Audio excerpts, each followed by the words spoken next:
Eu estou olhando aqui, Luiz Henrique, que, aliás, observando, que o Grêmio de novo pode voltar a jogar com 3 zagueiros? Tudo ótimo.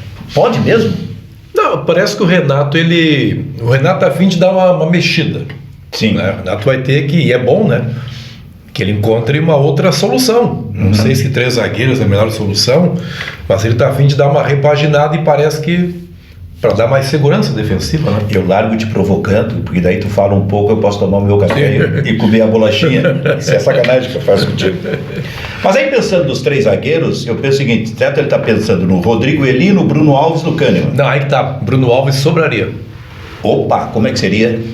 Rodrigo Eli, Bruno Vini e Kahneman. Parece que essa é uma das conclusões a que chegou o Grêmio. Bruno Sim. Alves não está oferecendo aquilo que eles imaginavam. Aí, então, eu penso no seguinte... Surpreendente, né? Porque o cara vem jogando sempre. Sim.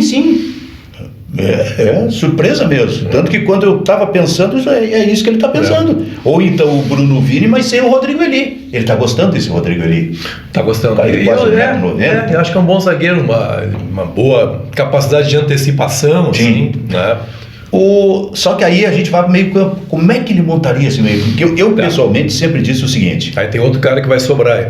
Eu sempre penso o seguinte. Os 3 zagueiros, em princípio, para mim é um erro. Tu pode recorrer em determinadas circunstâncias, mas para mim é um erro no caso do Grêmio, porque isso deixa o meio-campo mais fragilizado. E eu entendo que na frente da zaga é preciso um meio-campo mais povoado, com mais jogadores dentro das suas características, exatamente para poder parar o time adversário, né? Quer que eu te fale qual é o volante preferido do Renato Portaluppi? Qual é?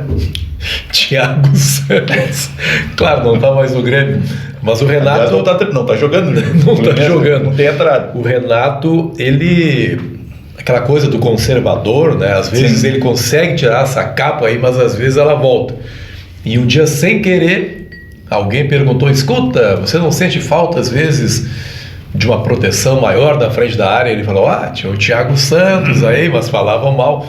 Então o Renato parece que gosta desse volante mais... Mas ele não tem, né? Não tem, agora não tem mais. Então deve ser Vilha Sante e PP. O Carvalho deve sobrar Sobraria? também. Deve sobrar também. Mas como é que fica? Aí os 2 laterais, mais esses 2 no meio campo. Tá, nós já temos a linha de 5. Nós temos 3 vagas aí pro movimento do meio para o ataque. Isso, a linha de 5. Aí mais o Bitelo, o Cristaldo e o Soares. O Ferreira sobra, né? É mesmo? Sim. Dentro dessa ideia. Sim. Que pode até não se confirmar para o fim de semana, mas dentro dessa ideia. Não, com a ideia dos 3 zagueiros, sobraria o Ferreira. Olha, tem uma série de informações interessantes aí, que ele está desistindo do Ferreira para começar a partida. Isso. Daqui a pouco o Renato chega à conclusão que o Ferreira tem que ser durante o jogo mesmo. Pode ser. E até acho que o Ferreira vai estar meio esse ambiente, né, para começar o jogo, Sim. Né, domingo, aquela coisa do sistema de som, anunciar o nome dele, de repente algumas vaias, pelo que aconteceu lá com o Santos. Não sei, pode ser até uma preservação do Ferreira. Pois é. Então a gente está falando de um time com 3 zagueiros. Em princípio seria uma ideia de 3-5-2.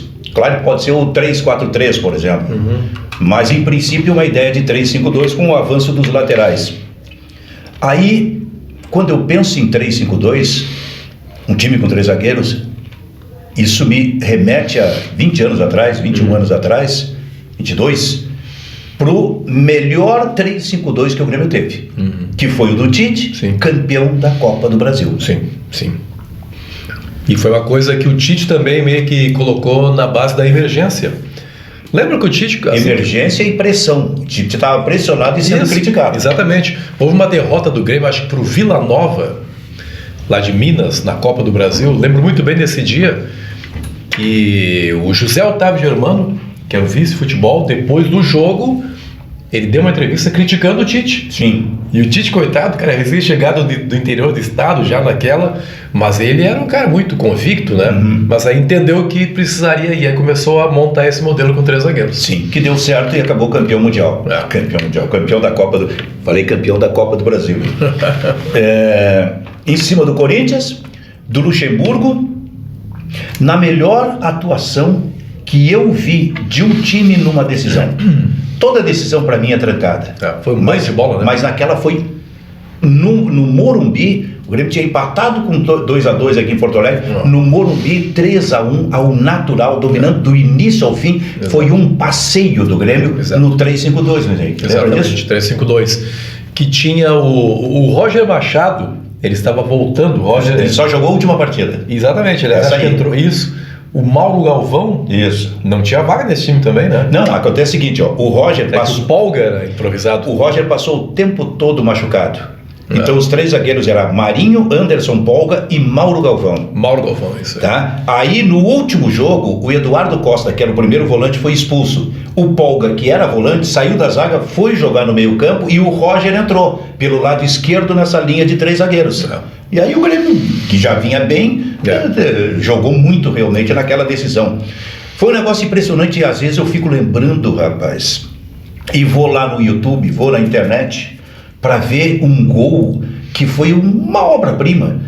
Porque, e por alguns detalhes específicos, ele foi aos 40 minutos do segundo tempo. O Grêmio ainda estava jogando, dominando amplamente o Corinthians. O Zinho faz uma jogada com o Fábio Baiano, que era reserva, mas entrou no time no segundo tempo. O Zinho lançou o Fábio Baiano na direita, o Fábio Baiano só tocou para o meio, para o lado esquerdo entrava o Marcelinho Paraíba para fazer. Foi um golaço.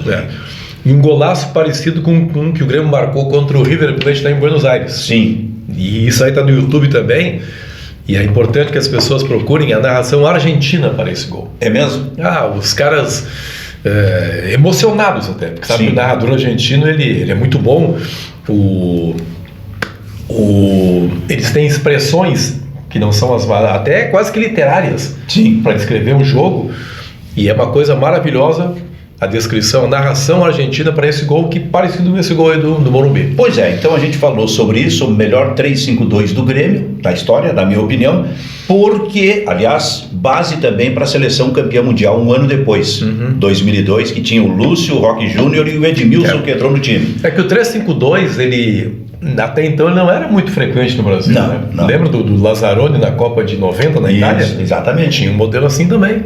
E aí nós saltamos de 90 para 2001. 11 anos depois. 11 anos, é verdade. Mas então, por que a gente falou? Porque nesse momento o que se coloca é que o Renato pode voltar com o esquema com 3 zagueiros. A grande discussão é a seguinte, né? E o próprio Renato coloca isso às vezes. O 3-5-2, ele é um esquema retrancado, mais defensivo, ou pelo contrário, ele permite que a equipe se torne mais ofensiva ao liberar os laterais? Pois é. Né? Uma discussão acadêmica bem interessante. Tem muito debate, muita discussão, e certamente se ele voltar com esse esquema, esse debate vai se amplificar. Não é o modelo preferido do Renato. Pois é. Não é, mas acho que na emergência de novo ele vai passar. Recorre de novo na emergência. Então, que papo é esse, Benfica? Se inscreva no canal, hein? Ative as notificações, dê seu like... E deixa o comentário. Fundamental contar com a participação de vocês por aqui. O comentário em função desse negócio. Voltam 3 zagueiros e o melhor 3-5-2 que o Grêmio teve na história. Até a próxima. Tchau, tchau.